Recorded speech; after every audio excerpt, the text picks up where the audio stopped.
Bonjour et bienvenue, voici notre tour d'horizon économique, géopolitique et boursier. Nous sommes le lundi 12 novembre pour comprendre comment tourne la planète finance. C'est sur la bourse au quotidien et nulle part ailleurs et l'épisode du jour s'intitulera « Les marchés ont-ils tout faux sur le pétrole ?»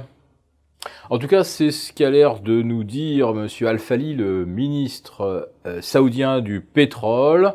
Les marchés se fourvoient, ils n'ont pas tenu compte des quantités exportées par l'Iran. Ils ont carrément considéré que, suite aux sanctions américaines, eh bien, les quantités produites par l'Iran allaient s'évaporer soudain, ne plus faire partie du marché. Eh bien, si le pétrole iranien est toujours là, et il continue de voguer vers la Chine, le Japon, l'Italie, et même d'aller vers la Turquie. Et de pénurie, on est passé en fait à surabondance. En fait, on a toujours été en surabondance. Et d'ailleurs, nous l'avons un petit peu écrit ces quelques semaines.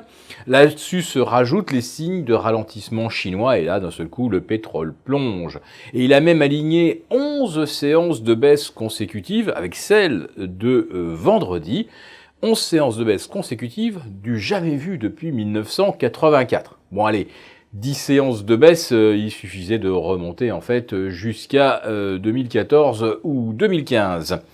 Là-dessus, le pétrole est revenu à 60 $, même un petit peu en dessous, à New York, un peu en dessous de 70 à Londres. Et enfin, ça repart un tout petit peu ce matin, puisque l'Arabie Saoudite envisage maintenant de refermer le robinet.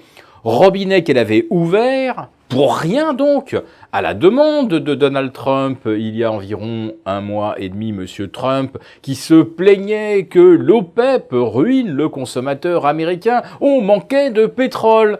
Monsieur Trump est pourtant censé être l'homme le mieux informé sur la réalité de l'offre de pétrole dans le monde. D'ailleurs, en tant que président du premier pays producteur, car les États-Unis maintenant sont devant l'Arabie Saoudite.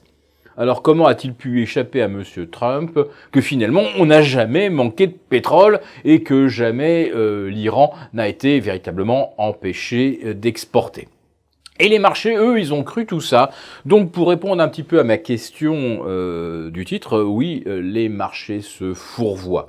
Et ça leur arrive souvent, mais comme vous le savez, le dicton prétend que les marchés ont toujours raison. Ce qui signifie en fait qu'on ne peut pas aller contre un marché, même quand on connaît la vérité. Ou alors, il faut juste être un petit peu patient. Alors nous aussi, nous sommes patients, nous considérons que tout est en bulle, bulle immobilière, bulle obligataire et naturellement bulle des marchés d'actions dans des proportions inconnues depuis probablement 1929 et 2000 en ce qui concerne les bulles de dot-com. Alors aujourd'hui, ce ne sont plus des dot-com, ce sont les licornes. Et nous constatons que les rachats de licornes à des prix stratosphériques se poursuivent puisque nous avons eu pas moins de 2 annonces de rachat de licornes ce week-end et avant même qu'elles s'introduisent en bourse. Alors quand les entreprises se mettent à racheter à prix d'or et sans qu'on ait la preuve que la société rachetée va apporter les fruits qu'on espère, eh bien ça ressemble un petit peu quand même à un comportement de marché en fin de cycle haussier. Comme on ne sait plus gagner des parts de marché par soi-même avec ses propres moyens, eh bien, on va en acheter à l'extérieur. Et même, parfois, peu importe le prix. Et ça aussi, eh bien, c'est une erreur d'évaluation des perspectives futures de la part des marchés.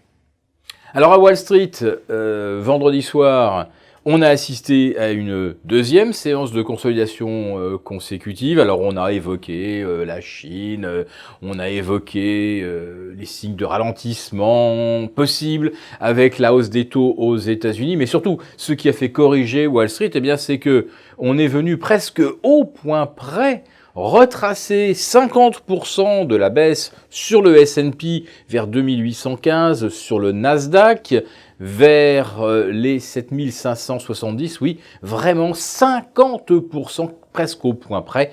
Ces marchés fonctionnent de façon complètement algorithmique. Alors, le Dow Jones lui a fait mieux puisque lui, il a repris plus de 2/3 du terrain perdu, plus de 62%, et lui aussi commence maintenant à s'essouffler. Alors, ce qui peut le maintenir quand même un petit peu au cours des prochaines 48 heures, eh bien, c'est le pétrole.